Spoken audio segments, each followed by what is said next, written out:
One of the things that I've learned in the last 5 years is that so much of our programming, so much of our unconscious mind is rooted in the body. And people store traumas, shocks, crisis, past experiences that are strong emotional charges. They store those in the body because every time we remember the experience, we're producing the same chemistry in the brain and body as if it's happening. So the body actually becomes conditioned into the past. And so the body in its resistance is clinging to the known and the familiar, even though we want our future to begin to change. So if you understand then that you can't think greater than how you feel when you're addicted to certain emotions, or when you've been thinking and feeling in the same cycles and feeling and thinking that you condition your body to become the mind of that emotion, then when feelings become the means of thinking, then for the most part people are thinking in the past. So the body is struggling because it's clinging to the known, because it doesn't trust the unknown. And so some people would rather hold on to their suffering or their pain than take a chance in possibility. There's nothing wrong with that. It's just becoming conscious of the process. And so when people begin to do this work, the first thing we teach them is about that elegant, generous present moment. And when you're truly in the present moment and you're totally focused, something amazing happens. You forget that you have a body. Mm-hmm. You forget about the people in your life. You forget about the things you own, your cell phone, your computer, your car, your home.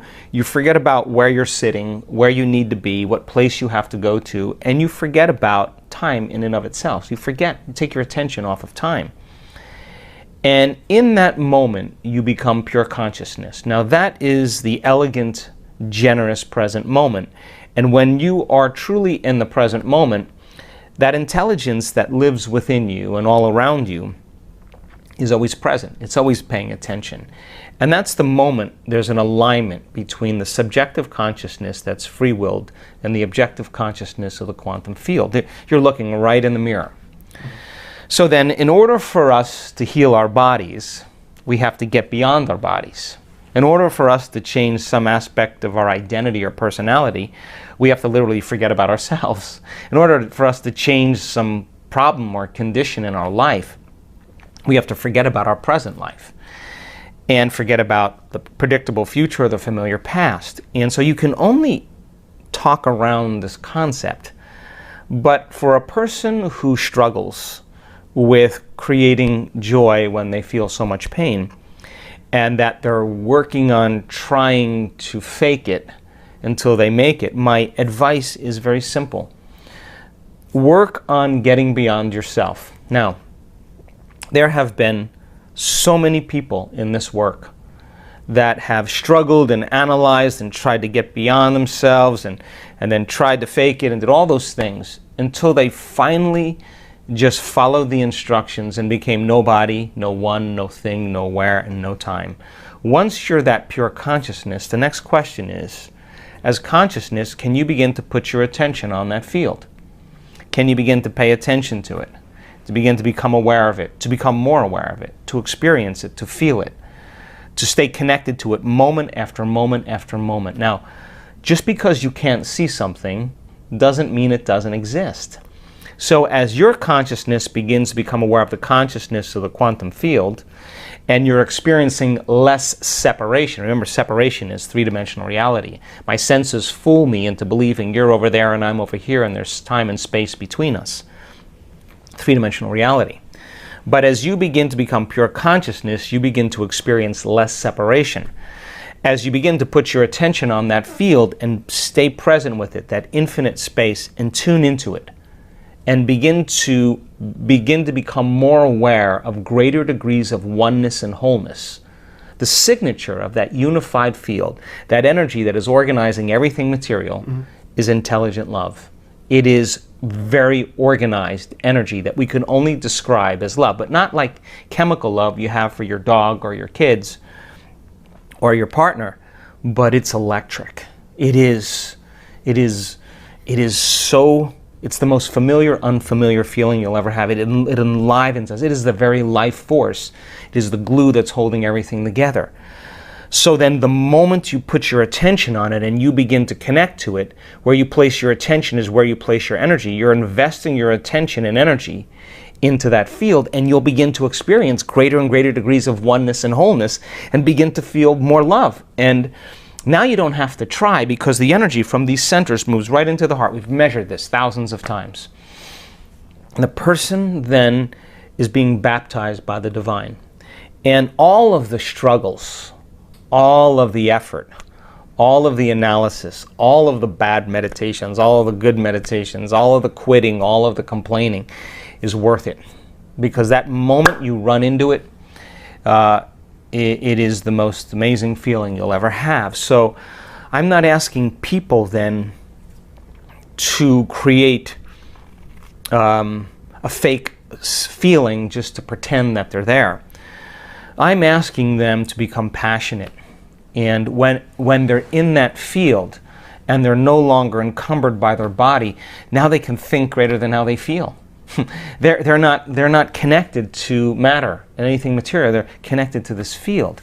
So I think about when I'm creating, if I am going to do something unlimited, I gotta feel unlimited. If I'm gonna create something magnificent, I have to become magnificent. So we have to work ourselves up into that state. And so there's an excitement, there's a change in energy. And when there's a change in energy, when you change your energy, you change your life. And nobody changes until they change their energy. So the fundamental question is, what do you get passionate about? What moves you?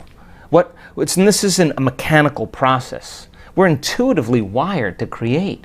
So when you and I are saying, okay, let's create a new app, or let's create a program for our German community, and we're sitting down and we're starting to talk about it, and we're getting all these great ideas, our energy's changing, we're getting excited, and that's the energy that's available to create with.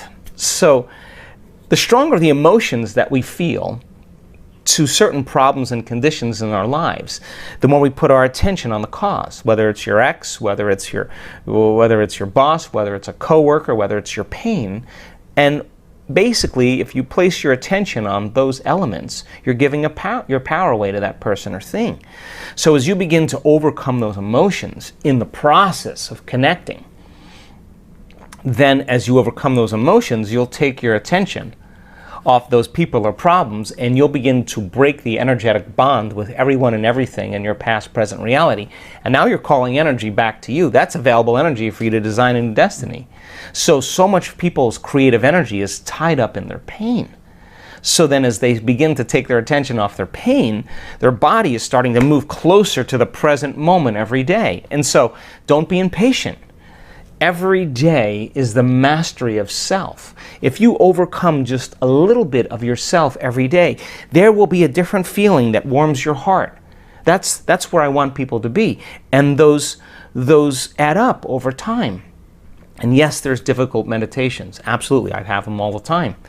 But if you are willing to sit in the presence of that fire and be willing to face off with it and keep returning back to the present moment, every time you do that, every time you catch yourself thinking about another person or another thing and you become conscious and return back to the present moment and unfold back into possibility, that's a victory. And that's what begins to take us into this sense of worthiness, this sense of respect for ourselves and everybody else. We begin to honor and love ourselves more because we're in the crucible, we're in the fire, but we're working.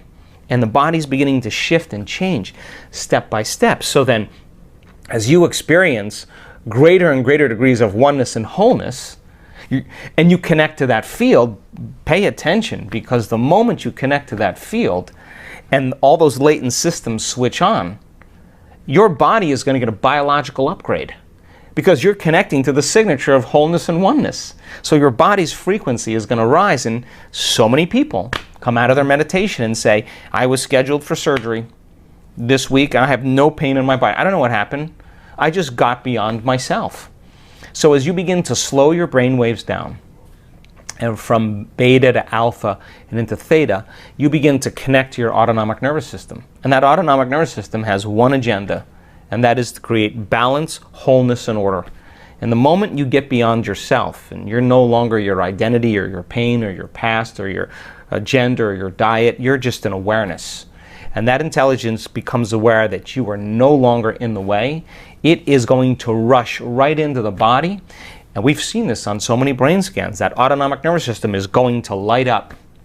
And now you are going to process a whole new stream of consciousness, and the body is going to get a biological upgrade from the field whose signature is wholeness. And disease is separation, pain is separation. And all of a sudden the field starts interacting on a cellular level, and the person all of a sudden feels different.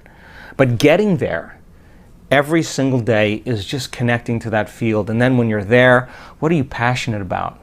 If you're passionate about something, just fall in love with the idea that you could be healed and relax and surrender to the field and allow a greater mind to do it for you. Just get out of the way, and every day, keep interacting with the field. Keep connecting with it. Keep practicing, and sooner or later, you'll say what everybody else says. It was so worth the effort.